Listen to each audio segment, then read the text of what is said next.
Hey everyone, welcome to this afternoon's live stream. I am talking today about I'm talking about the single most important thing that you have to pay attention to if you want your goat to not die when they have a bad case of worms. And this is not something that I have ever heard anybody else talk about. And I just figured it out kind of accidentally one time when we had a goat that was very wormy. And he was down. We found him laying in the pasture shelter. He couldn't stand. And so we brought him into the barn and put food in there. We put a bucket of water in there and everything. And it clicked finally. Of course, I gave him the medication that he needed, but then it clicked that he was not able to get to the water. And we all know how important water is. Like, you can survive days without food, but you cannot survive that long without water. And especially a goat that's already debilitated. And so I put the water right in front of him and he still didn't drink. And so what I wound up doing in that case was actually using a drenching syringe to get some water into him initially. And then I put the water like right in front of his nose because he barely had enough strength to lift his head. And he was had the water right there in front of him. And so he was able to drink it. And amazingly enough, like when we first brought him in, I seriously had my doubts. He just seemed so debilitated and could hardly lift his head and stuff. But I stayed with him until he had drank a good amount of water. And when I came back a little later, he was actually sitting up and could hold up his head and everything and was much more alert. And so I think he was probably on the verge of dying simply from dehydration. And he wound up making a completely full recovery, which I never would have thought. Like I said, when we first brought him in, he couldn't stand. He could not hold his head up very high. He could barely lift his head at all, was in terrible shape. So this is not something that people mention most of the time. But if you find a goat that is unable to walk, then that is something you need to be really aware of. And I have had people have asked me, what's the worst you've ever had a goat recover? And I had a goat that could not stand for 3 weeks and he recovered completely. So, but we basically had him in a stall all by himself, and he had food and water like right there in front of his face, so he could eat all he wanted. And also, when you do that, they need plenty of high protein. So even though he was a buck, we were giving him alfalfa, and we were also giving him 16% protein pellets, as well as alfalfa pellets in there, because they need protein to rebuild muscle. And alfalfa has twice as much protein in it as grass hay. So I didn't want him wasting any of his rumen space filling it up with grass hay that has half as much protein.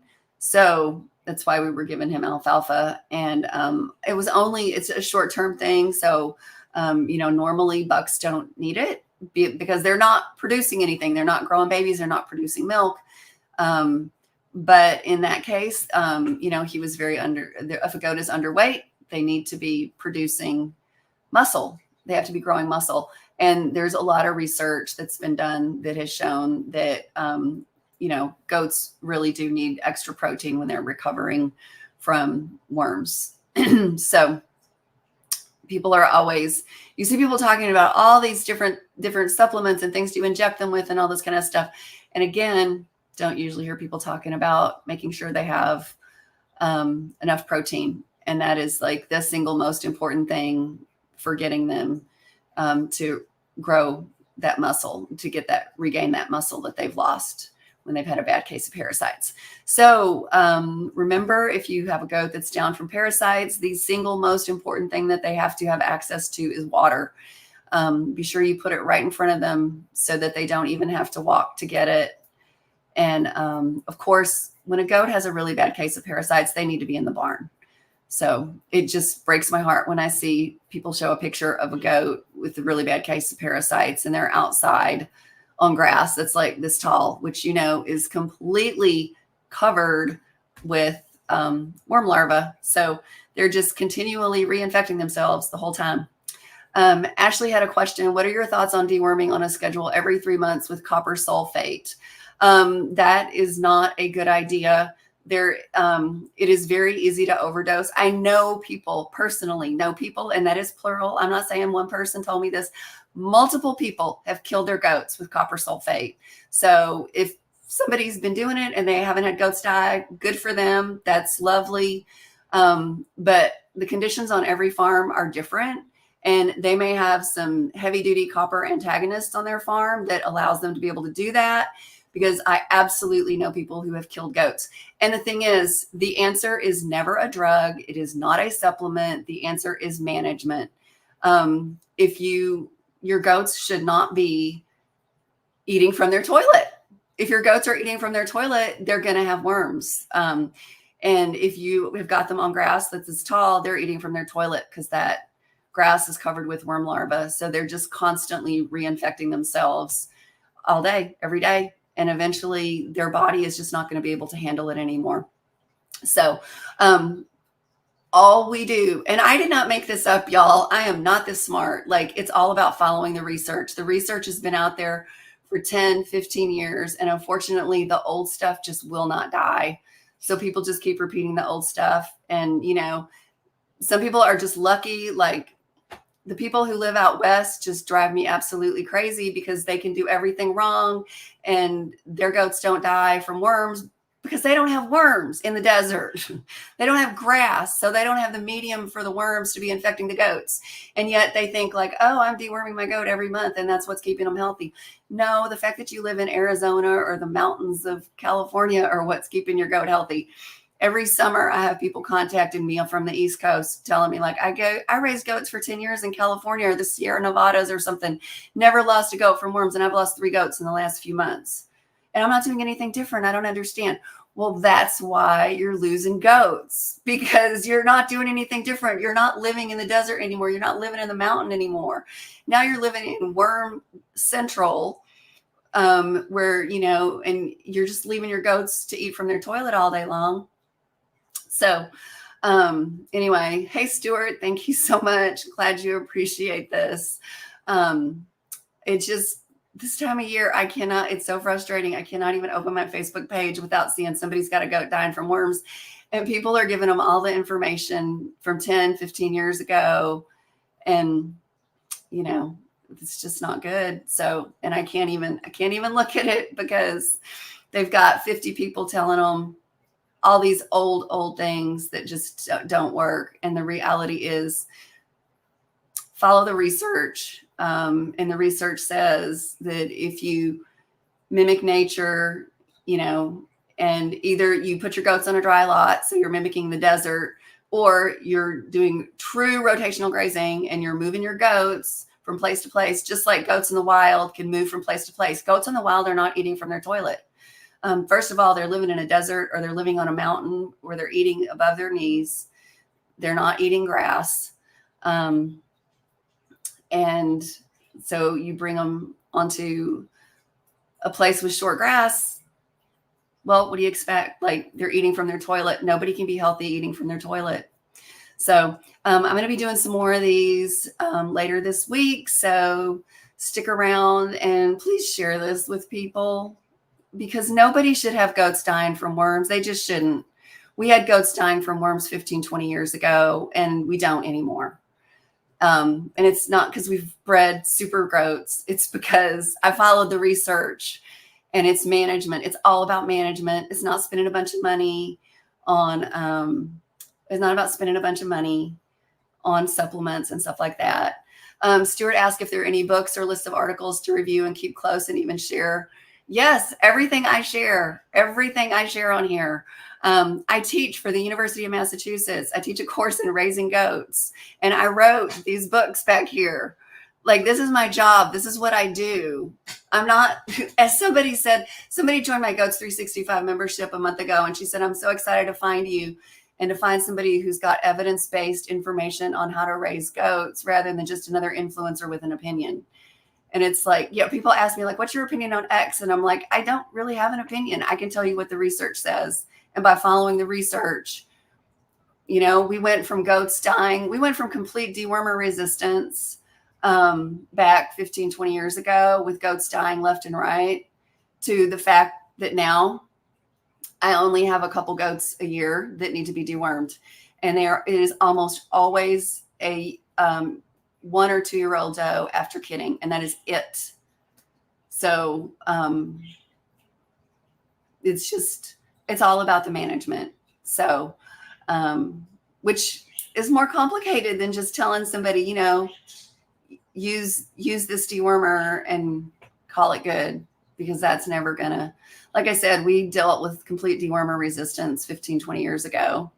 And that's how I accidentally became a goat expert, because to save my own goats, I had to dive into the research, because 15 or 20 years ago, nobody was talking about it. It was still just in the scientific journals. And I was very lucky.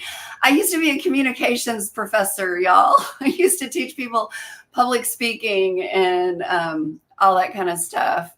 And so luckily I was at a university and I had access to their scholarly database, which means I could read all the research. I could go in there and I could read the research. If you go to Google Scholar and you look for research, you'll get the abstract, and the abstract to a study doesn't really tell you much. A lot of people will misinterpret those. And if you want the full study, a lot of times you have to pay like $30 for the full study, $35, something like that, to get a PDF of the full study. And but since I was at a university, I got access to all of that without having to pay for it. Like, that's just, professors do. So I got access to all that, and that's how I saved my goats. So and that's how I learned about nutrition, was by reading all the emerging research back then. And then I had probably the weirdest career change of anybody ever. I went from teaching people how to give speeches and communicate, to teaching people how to raise goats. And so now I teach online for University of Massachusetts, which reminds me, I have to share. So I have all kinds of online, stuff through my websites and stuff. I have online stuff that people take, but I also, my registration is also open now for University of Massachusetts for my class that I teach online for them. I was just asking our department head for a link to that so I can start sharing that with people. Stuart said, why do you think the does get it after kidding? Remember I said it's just the goats that are like a year or two old? That's it. It's because their immune system is weaker than the mature does. So yes, they spent their resources after being pregnant and kidding. That's really it. The mature does don't have a problem with that.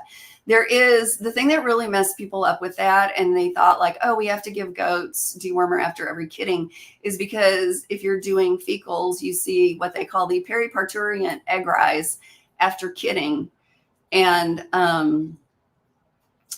which means that the number of eggs in a fecal are going to go up.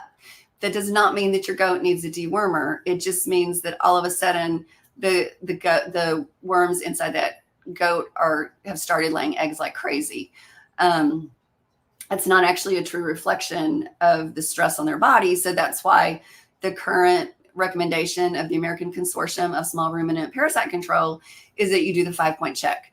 And the beauty of the 5-point check is that you can do that on a goat every single day. It's totally free. And it is way more accurate than fecals, because how often are you going to do a fecal? And a fecal is just one little tiny snapshot in time. The other thing, a fecal can confirm but cannot rule out a worm problem. So there are so many reasons that a fecal can show a low number of eggs, but your goat really has a worm problem.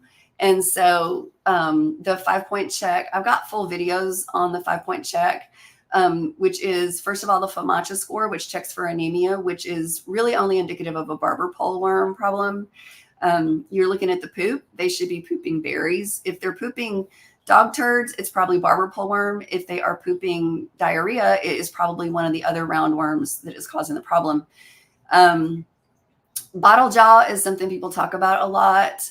And that it's like a fecal. Bottle jaw can confirm a worm problem, but it can't rule it out. So I wouldn't say, oh, that goat doesn't have a worm problem because they don't have bottle jaw. If you see bottle jaw with the other things, yes, that goat absolutely has a problem, but you're not going to rule it out just because she doesn't have bottle jaw. So the biggest one is going to be body condition. I think I skipped body condition, the FAMACHA score, and the condition of the poop. Those are the three big ones. Hair, the condition of the hair is number 5. And a lot of times, and that's just really a matter of like overall health. It could also be a sign of external parasites. Sometimes a goat can have both internal and external parasites. But you do the 5-point check. And, I'm always like, when goats get on the milk stand, I'm always run my hand down their back. So like I check their body condition every single day.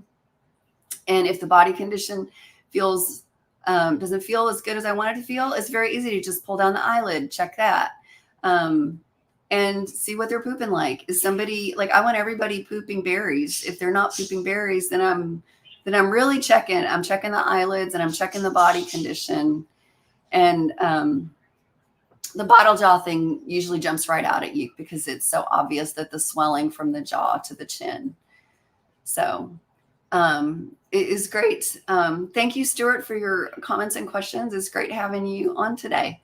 So that is it for today. Like I said, I'm going to post some more because I'm seeing so much misinformation out there about worms and everything. So I'm going to be doing more live streams this week, specifically talking about parasites and trying to dispel some of these old ideas from 15, 20 years ago and even older that people are still passing around as being correct these days.